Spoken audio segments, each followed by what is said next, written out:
सर्दियों की एक खामोश रात थी। गांव पर कोहर छाई हुई थी और ठंडी हवा हड्डियों में उतर रही थी। कच्चे घरों के दरमियान एक छोटी सी झोंपड़ी से साग पकने की खुशबू उठ रही थी। ये खुशबू इतनी मशहूर हो चुकी थी कि गांव के लोग इस झोंपड़ी को साग वाली झोंपड़ी कहने लगे थे। इस झोंपड़ी में नौरीन अपनी बेटी आलिया के साथ रहती थी। उनका घर बहुत सादा था, वसाइल कम थे मगर दिल बहुत बड़े थे। माँ बेटी मेहनत और सब्र के साथ जिंदगी गुजार रही थी। आलिया रोजाना सुबह सवेरे खेतों में जाती, ताज़ा साग और पालक तोड़ कर लाती। फिर वो अपनी माँ की मदद से छोटी सी किचन में हांडी चूल्हे पर चढ़ाती और बड़े शौक से मज़ेदार साग पकाती। इसीलिए गांव वाले इसका साग पसंद करते थे। लेकिन उनकी ये मकबूलियत एक पड़ोसन को खिलने लगी। वो इस बात से जलती थी कि लोग आलिया और उसकी माँ के खाने की तारीफ करते हैं और उनके घर का रुख करते हैं। आखिर लोग मेरी घर क्यों नहीं आती?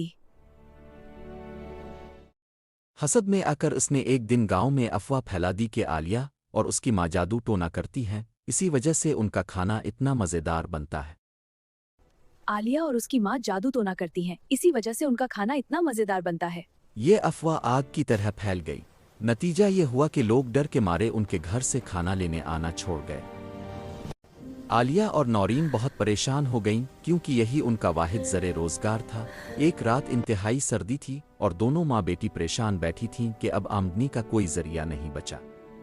आलिया रोते हुए बोली, माँ, आज हमने आखिरी रोटी भी खा ली, कल क्या करेंगे? नौरीन ने कहा, बेटा परेशान ना हो, अल्लाह किसी ना किसी तरह रास्ता जरूर निकालेगा।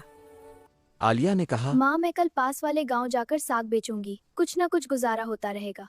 अगली सुबह आलिया बड़ी से चाजी में मिट्टी की हांडी में पक्का हुआ साग और रोटियां लेकर पास के गांव के बाजार में बैठ गई। कुछ देर बाद एक बूढ़ा आदमी आया और पूछा, बेटी तुम क्या बेच रही हो? आलिया ने कहा, बाबा जी, साग और रोटी। बूढ़ा आदमी वहां बैठ गया। आलिया ने इसे साग और रोटी दी। जैसे ही इसने पहला नवाला चखा, इसकी आंखें चमक उठीं और वो बोला, ये तो बरसों पुराना देसी साग वाला जायका है। इसने आलिया को पैसे दिए और खुश होकर चला गया। इसके बाद आलिया रोज वहां जाकर साग बेचती रही और लोग दूर दूर से इसका साग चखने आने लगे।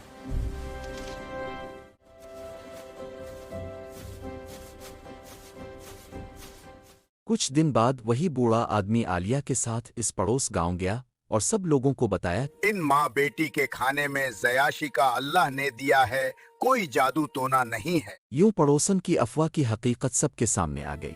लोग दोबारा माँ बेटी के पास खाने लेने आने लगे और सबकी जिंदगी में खुशहाली लूट आई। माँ बेटी की मेहनत, ईमान और सब्र ने उन्हें कामयाबी दिलाई। अब न सिर्फ उनकी रोजी बढ़ गई बल्कि गांव वाले दोबारा उनसे खाना खाने लगे। आलिया ने सीखा कि सब्र, ईमानदारी और नेक नियत हमेशा इंसान के लिए रास्ता निकालती हैं। सबक, मॉरल, हलाल रिस्क में बरकत होती है।